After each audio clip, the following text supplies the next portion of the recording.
그러므로 너희 마음의 허리를 동이고 근신하여 예수 그리스도께서 나타나실 때에 너희에게 가져다 주실 은혜를 온전히 바랄지어다. 너희가 순종하는 자식처럼 전에 알지 못할 때에 따르던 너희 사욕을 본받지 말고 오직 너희를 부르신 거룩한 이처럼 너희도 모든 행실에 거룩한 자들이 되라. 기록되었으되 내가 거룩하니 너희도 거룩할지어다 하셨느니라. 외모로 보시지 않고 각 사람의 행위대로 심판하시는 이를 너희가 아버지라 부른즉 너희가 나그네들로 있을 때를 두려움으로 지내라. 너희가 알거니와 너희 조상들이 물려준 헛된 행실에서 대속함을 받은 것은 은이나 금같이 없어질 것으로 된 것이 아니요 오직 흠없고 점없는 어린 양 같은 그리스도의 보배로운 피로 된 것이니라. 그분은 창세 전부터 미리 알린 바 되시니 이 말세 너희를 위하여 나타내신 바 되었으니 너희는 그를 죽은 자 가운데서 살리시고 영광을 주신 하나님을 그리스도로 말미암아 믿는 자니 너희 믿음과 소망이 하나님께 있게 하셨느니라. 너희가 진리를 순종함으로 너희 영혼을 깨끗하게 하여 거짓이 없이 형제를 사랑하기에 이르렀으니 마음으로 뜨겁게 서로 사랑하라. 오늘 본문이 23절에서 25절까지입니다. 너희가 영혼이 거듭난 것은 썩어질 씨로 된 것이 아니요 썩지 아니할 씨로 된 것이니 살아있고 항상 있는 하나님의 말씀으로 되었느니라. 그러므로 모든 육체는 풀과 같고 그 모든 영광은 풀의 꽃과 같으니 풀은 마르고 꽃은 떨어지되 오직 주의 말씀은 세세토록 있도다 하였으니 너희에게 전한 복음이 곧 이 말씀이니라. 아멘. 사도 베드로는 자기 목숨이 예수님보다 더 중요해서 하늘의 맹세까지 하고 저주까지 하면서 나사렛 예수를 모른다고 배반하였던 사람입니다. 그러나 죽음에서 살아나신 예수께서 베드로를 용서하시고 나의 양과 나의 어린 양들을 치라고 말씀하셨을 때 주 예수 그리스도를 주님으로도 사랑하고 친구로도 사랑하는 그 사랑으로 사도 베드로는 주님의 명령에 따라서 양들과 어린 양들인 주님의 교회를 섬겼습니다. 그렇기 때문에 이 베드로가 쓴 편지는 용서받은 사람이 용서받은 사람들에게 보내준 편지가 됩니다. 우리가 거룩한 사람이다, saint, 성인이다 그 이야기를 할 때에 사람들이 흔히 말하는 특별히 이 세상에서 존경을 받는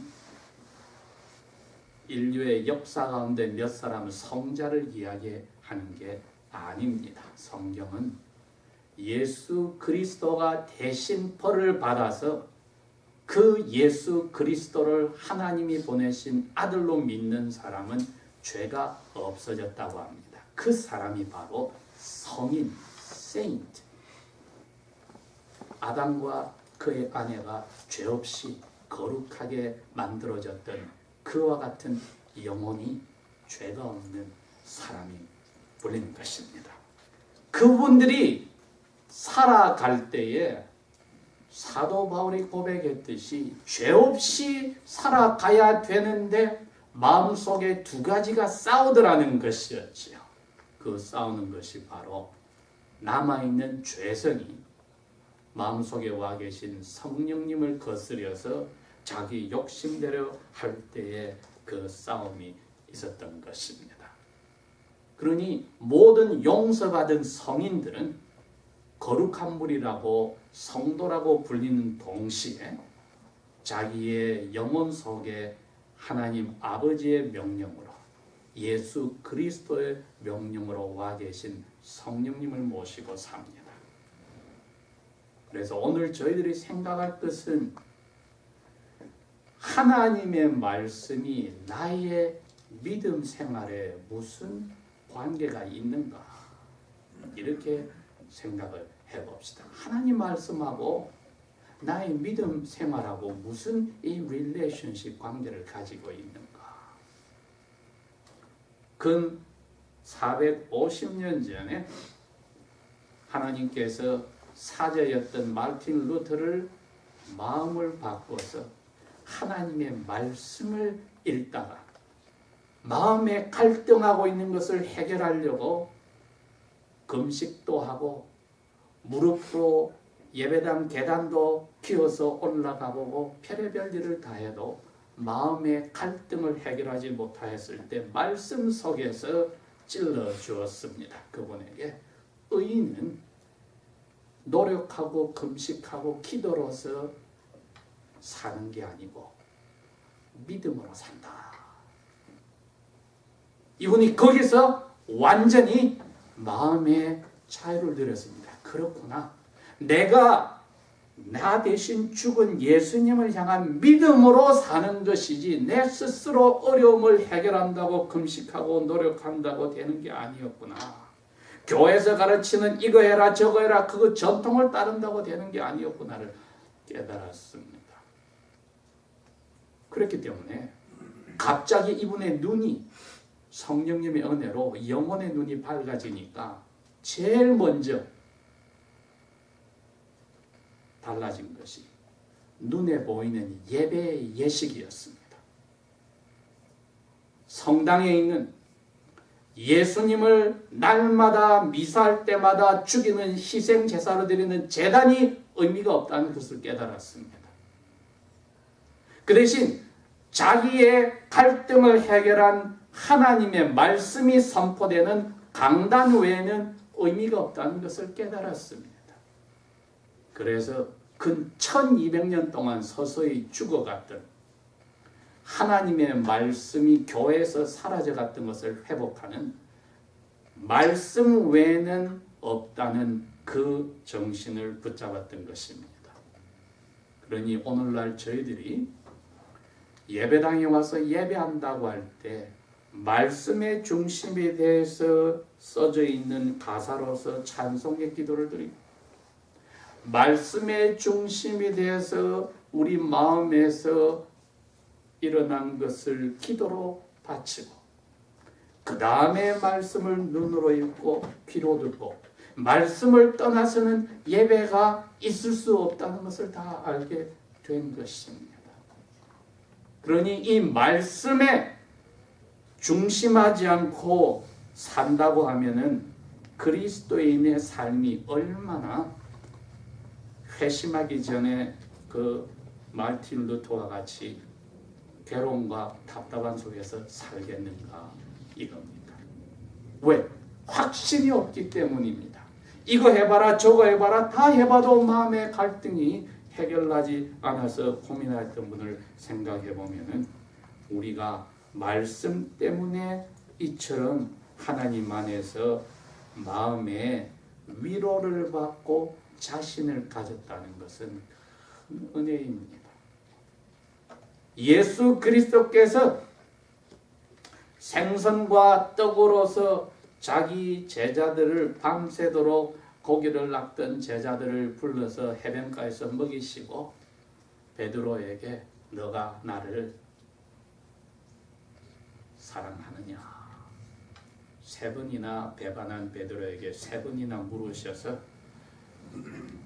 다시금 거듭난 베드로가 예수 그리스도의 양과 어린 양들을 먹일 수 있도록 명령을 주셨는데 이 베드로가 예수님의 말씀에 자기 마음의 위로를 받았던 겁니다. 그야말로 위로의 하나님의 위로를 받았습니다. 예수 그리스도의 말씀으로 베드로에게 너가 나를 사랑하느냐고 다시 물어주고 어린 양과 양들을 먹이라고 떨어진 배교자의 자리에서 다시 사도의 자리로 이끌어 주신 것, 베드로의 인생을 바뀌게 한 겁니다. 그러니 자기가 말씀이 얼마나 죽음과 같은 배반한 자기의 영혼을 다시 살리고 새로운 인생을 살겠는지를 맛을 보았기에 이 말씀에 대해서 강조를 안 할 수가 없는 겁니다. 오늘 23절의 말씀이 그래서 이분이 너희들이 영혼이 새로 태어나는데 영혼의 썩어진 밭에 그 무엇으로서 새롭게 해줄 수 있는 씨가 들어가지 못하는데 썩지 않는 말씀의 씨가 들어가서 너희들이 영혼이 새로 바뀌었단 말이야 하고 이야기를 해주십니다. 자기 자신도 그 체험을 한 사람입니다. 그러니 여러분, 우리가 오늘 첫 번째로 도대체 나의 신앙을 하나님을 믿는다고 하는 예수 그리스도를 하나님의 아들로 믿는다고 하는 이 신앙의 믿음하고 말씀하고 무슨 관계가 있냐 할 때는 첫 번째가 그겁니다.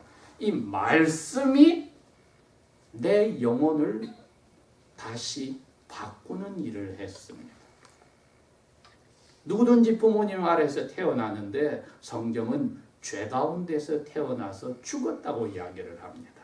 에베소서는 분명히 이야기합니다. 2장에 희망이 없이 산다고 이야기합니다.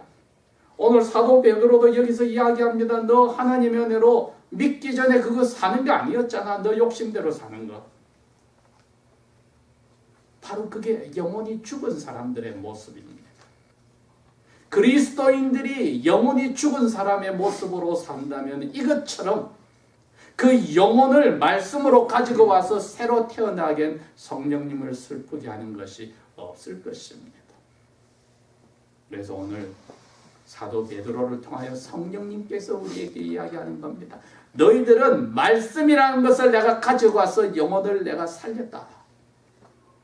영혼을 새로 태어나게 하신 분은 성령님이요. 어떤 도구로 우리의 영혼을 태어나게 했냐 했더니 말씀으로 태어나게 했다는 겁니다. 그렇게 사도 바울도 로마 교인들에게 쓴 편지에서 똑같이 이야기합니다. 10장의 12절에서 16절까지 사람들이 듣지 않고는 믿음이 영혼 속에 생기지를 않아요. 그런데 하나님의 말씀을 듣지 않고는 영혼이 새로 생기지를 않아요. 그렇게 이야기함으로써 하나님의 말씀이란 것을 선포하는 데 가서 들으면은 영혼이 성령님께서 당신이 만드신 성경이기 때문에 당신이 만드신 말씀을 선포자가 거짓 없이 더하지도 빼지도 않고 전해주면은 성령께서 그 말씀을 도구로 사람의 영혼을 다시 태어나게 한다고 한 것입니다. 그것이 우리가 첫 번째로 생각해야 될 것입니다. 두 번째는 계속해서 말씀하시기를 육체는 풀과 같고 그 모든 영광은 풀의 꽃과 같으나 풀은 마르고 꽃은 떨어지는데 말씀은 계속 있다. 예수님이 내가 진리라고 이야기를 하시고 내가 생명이라고 이야기를 하셨습니다. 그렇게 말했을 때 진리는 하나님의 말씀입니다. 하나님의 말씀의 진리가 우리 영혼에 들어왔으면 사라지지를 않습니다. 여러분 이게 무슨 말인 줄 압니까? 우리의 몸은 공기도 필요하고 물도 필요로 하고 단단한 음식도 필요를 합니다. 이것을 싫어하고 안 먹고 안 마시면 숨을 쉬지 않으면 어떻게 됩니까? 결국 몸이 병이 들고 나중에 죽습니다. 그런데 하나님의 진리가 우리 영혼을 새로 태어나게 하면은 몸이 가지고 있는 이 영혼이 건강히 자라기 위해서는 하나님의 말씀을 먹고 마시게 되어 있습니다. 자, 우리 지금까지 신앙생활을 한번 생각해 보겠습니다. 우리 마음속에 말씀을 내가 먹고 마시고자 하는 그런 영혼의 건강한 증상을 가지고 사는가? 아니면은 지난 일주일만 생각해도 지난 주일날 설교가 뭐였지? 내가 말씀을 읽거나 보았나? 관심이 없었다. 그러면은 일주일 동안 영혼의 금식을 하고 여러분이 살았다는 뜻인데 이건 영혼의 병이 나도 단단히 난 겁니다. 어린애들도 몸이 아프면 음식 맛이 없어서 밥을 안 먹고 물도 안 마시고 싫어합니다. 썩어질 몸이 그러하다면은 그 몸의 원리를 제공한 영혼의 원리는 더 그런 것이지요.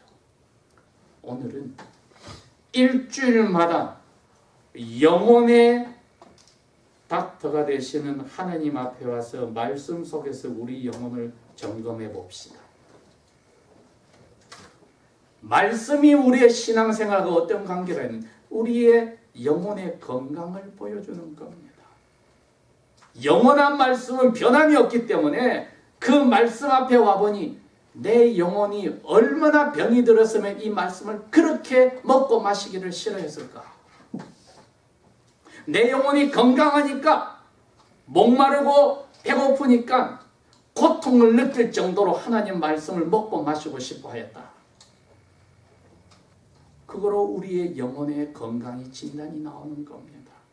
하나님은 우리를 너무나도 잘 아시기 때문에 일주일마다 이 주기를 두어서 우리로 하여금 하나님 앞에 와서 말씀으로 만물이 그 앞에 벌거벗은 것처럼 드러나게 하는 말씀으로 우리 영혼과 골수를 우리의 뼛속의 마음의 생각까지 들여다보게 하여서 우리를 하여금 다시 건강을 회복시키고 그리스도의 장성한 분량에까지 자라게 하도록 하는 겁니다.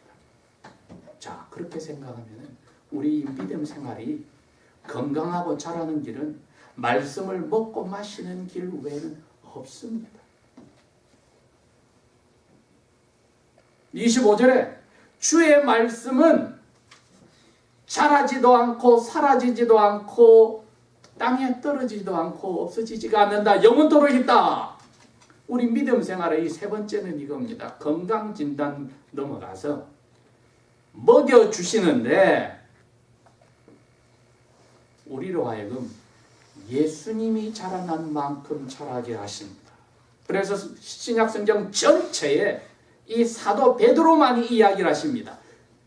하나님의 은혜와 그리스도 예수의 지식에서 자라가라고 하신 명령은 이분 한 분만 하셨습니다.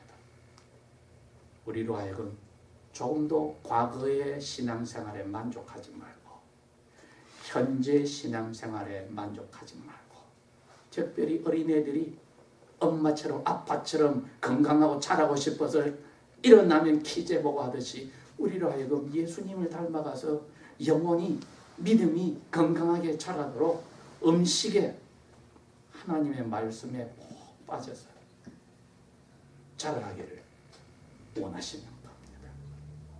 이것이 사도 베드로를 통하여서 성령께서 우리에게 말씀으로 태어나게 하시고 우리의 영혼의 상태가 어떤지를 알게 해줄 뿐 아니라 자라게 하셔서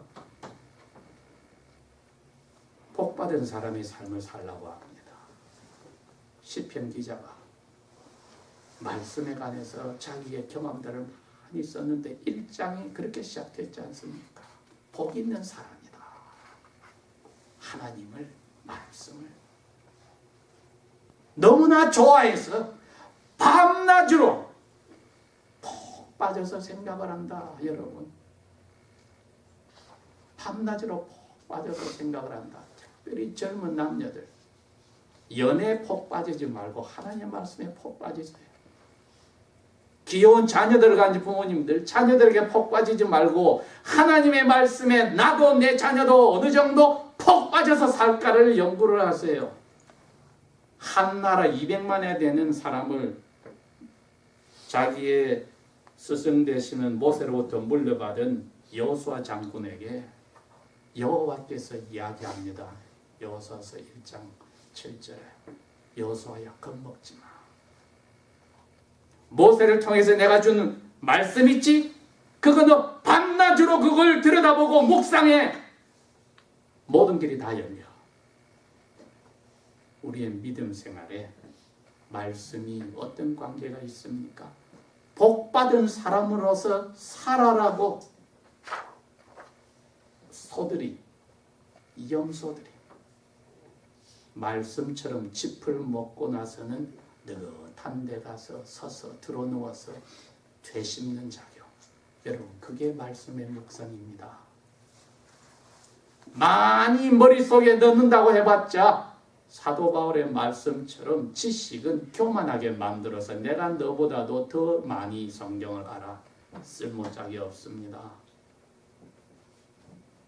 한 가지 말씀이라도 밤낮으로 묵상하여 영혼에 자라는 양식이 되면 믿음의 열매인 순종의 사랑의 생활이 말씀 속에서 눈으로 보는 데서 언행심사에서 나옵니다. 이것이 우리 자신과 우리의 자녀들에게 하나님의 말씀의 유산으로, 하나님 나라의 백성으로, 복받은 유산으로 내려가도록 우리가 영혼이 목말라 아프고 배고파 아픈 그 자리로 날마다 가는 것, 그것이 하나님이 복받은 사람이라고 합니다. 너희가 이 전한 복음의 말씀으로 새로 태어났느니라. 기도하겠습니다.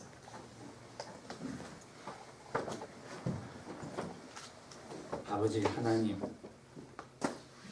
말씀이 사람으로 오신 예수님 때문에 저희들이 이 말씀의 그 귀하신 은혜를 오늘도 맛보았습니다.